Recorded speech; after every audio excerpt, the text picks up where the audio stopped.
So with that, he has just taken a leap to go across the 100 yojanas to Lanka.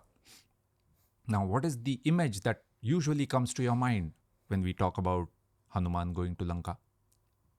Flying over the ocean. Flying over the ocean. We've seen that in so many, paintings, temple walls. Water flying in both directions. Yes. Some demons trying to stop him.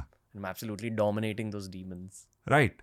So we have just seen, he also said, I will push back the sea waters with my arms. I will strike the ocean with my legs. At the end of Kishkinda Kand, he said that. So what was it? Flying, leaping, or swimming? The first sarga of the Sundarkand is the longest one of the Ramayana. And in this sarga, Hanuman goes to Lanka. And Maharishi Valmiki has described this journey in great detail. And his words are clear that Hanuman swam to Lanka. He describes his swimming technique in greater detail. Wow. So it was very similar to what we now call the butterfly stroke. Hanuman would throw both his arms out into the air, push back the water. He would also kick with his legs. And he would put his head down into the water, come out, and open his mouth to breathe. So that was the swimming technique. I want to show you some specific verses which talk about this. Sure. Tasyam baragatau bahu, dadrishate prasaritau, parvatagrad vinishkrantau, panchasya vivapannakau. Hanuman would throw both his hands out into the air. It seemed as though a pair of 5-headed snakes had emerged from a mountain. Pibanniva babhau chapi, sormijalam maharnavam, pipasuriva chakasham, dadrishe sa mahakapihi. It seemed as though the great Vanar wanted to drink the entire ocean. And then he looked up to the sky as though he was still thirsty.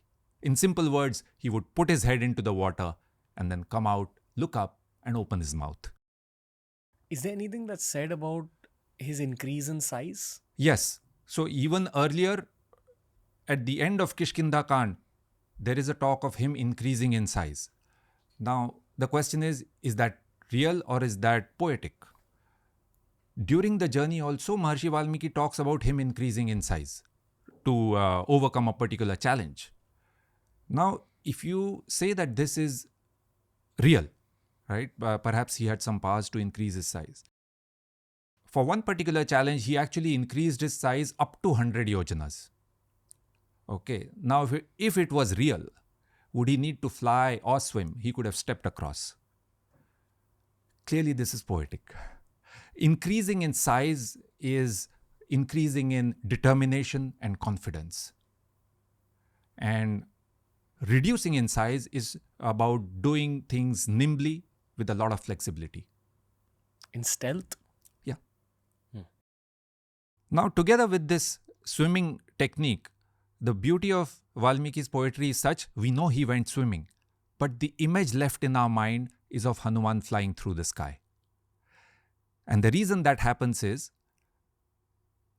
at the end of Kishkinda Kand, you saw that when Hanuman took a leap, this huge exaggeration that the mountains shook and rocks tumbled down, etc. Valmiki says that the force of his leap was such that because of that there was a strong wind. And the wind carried the flowers onto the sea. And then the sea, which was covered with flowers, looked like the starry sky. There's also a shlok on this. Tara chitam ivakasham prabhabhau samaharnavaha. And then the great ocean looked like the starry sky.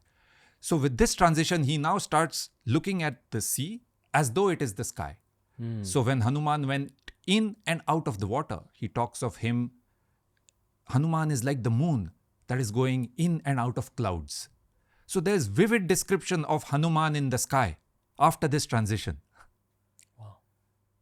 And some people wonder whether this was due to any yogic powers. Now, Maharishi Valmiki has not mentioned any yogic powers. Also, some people ask whether there was any personal flight technology, the way Ravan had Vimans. But once again, in Maharishi Valmiki's description, it starts with the actual description of the swimming technique and then the transition. and then the descriptions of flight. Gotcha. And this was a grueling test. See, other Vanars could also do what Hanuman was doing. They couldn't do it for 100 yojanas. So they could do it for 40, 50 or up to 80 yojanas. But only Hanuman could do it.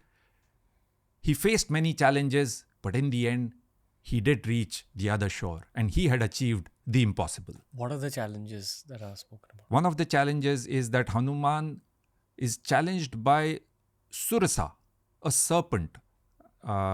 Essentially, Hanuman was drawn into a whirlpool into the sea and he tried to swim out, but the currents were too strong.